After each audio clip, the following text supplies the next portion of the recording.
Nah, dalam meregresi data pembanding kapal, itu yang paling penting data yang kita peroleh. Kalau bisa cari yang sebanyak-banyaknya, biar semakin valid data yang kita gunakan. Kalau dulu aku mencarinya 20. Nah, ini kan kita udah dapet tuh nilai DWT, LPP, BH, sama T. Kalau saran dari aku, dalam mencari data kapal pembanding, cari yang kelasnya sama, misalnya NK semua aja, biar nanti kalau misalnya dalam meregresi, nilai regresinya bisa bagus. Kalau misalnya cari yang berbeda kelas, usahakan jangan cari yang selisihnya berbeda, karena nanti titik-titik persebarannya itu nanti akan jelek. Nah, kita lanjut. Misalnya nih, kita kan udah dapat nilai DWT, LPP, B sama HT. Kita ingin mencari nilai H, nilai ketinggiannya. Maka caranya yaitu adalah dengan melakukan perbandingan DWT dengan H. Kita blok nilai DWT, lalu klik Ctrl, blok juga nilai H-nya. Di sini aku menggunakan Microsoft Excel-nya dari ITS. Di sini settingannya pakai bahasa Indonesia. Nah, setelah kita blok, masuk ke sisipkan, lalu masuk ke bagian grafik nih. Kalau misal bahasa Indonesia namanya sebar, kalau bahasa Inggris namanya scatter. Udah kan, udah masuk. Nah, ini karena aku menggunakan beberapa jenis kelas, persebarannya jadinya jelek seperti ini. Tapi masih titik-titiknya ini masih bagus, masih padat. Kalau misalnya data yang kita gunakan jelek, nanti persebarannya akan melebar dan datanya tidak valid.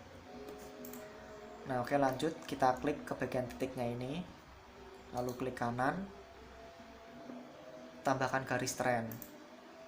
Nah, ini kan keluar nih seperti ini. Lalu pilih pilihan linear, scroll ke bawah, tampilkan nilai R kuadrat atau R square, kita centang. Nah, ini keluarkan nilainya. Ini dia nilainya yang paling penting, nilai R square. Nah, nilai R square ini maksudnya menunjukkan seberapa valid data yang kamu berikan. Semakin mendekati angka 1, maka data yang kamu gunakan semakin bagus. Tapi semakin kecil, itu data yang kamu berikan itu tidak valid. Artinya persebaran kamu terlalu luas dan datanya harus kamu revisi. Nah, di sini aku mendapatkan data nilai R square-nya 0.969. Bentar. Caranya gimana tadi? Nah, ini dia. Linear, oke.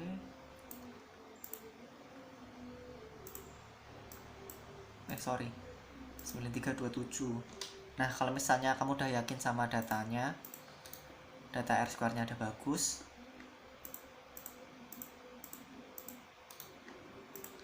kamu bisa masuk ke menu yang tadi di format. Nah, ini ada tampilan persamaan kan, ini kamu centang, nanti ini keluar rumusnya nih.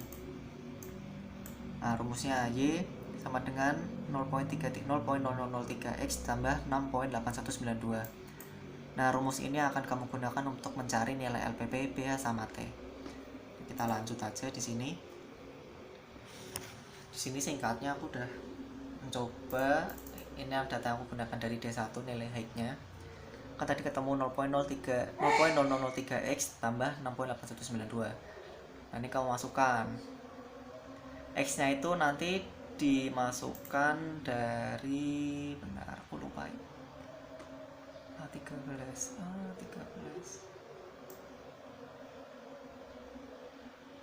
Oh, A13 tuh X-nya itu nanti dihitung dari nilai DWT-mu. Nah, ini kan aku dapatnya 0.0003x ditambah 6.8192. Jadi cara mendapatkan nilai H-nya itu 0.0003 dikali DWT ditambah 6.8192. Nah, ini ketemu nilai H-nya 11.77. Nah, kalau misalnya ini kan nanti kalau menghitung ini ada data rasio ukuran utama kapal nih, disesuaikan sesuai atau enggak. Nah, semisal nggak sesuai itu ada toleransinya. toleransi nilai H-nya itu kurang lebih 5%. Nah, nanti nilai poin dari nilai 11,77 ini kamu hitung aja. Kalau misalnya dikurangi min 3% atau dikurang atau ditambahkan sebanyak 5%, mana yang paling cocok untuk digunakan rasio kapalmu. Nah, seperti itulah untuk mencari data LPP, B, H, sama T.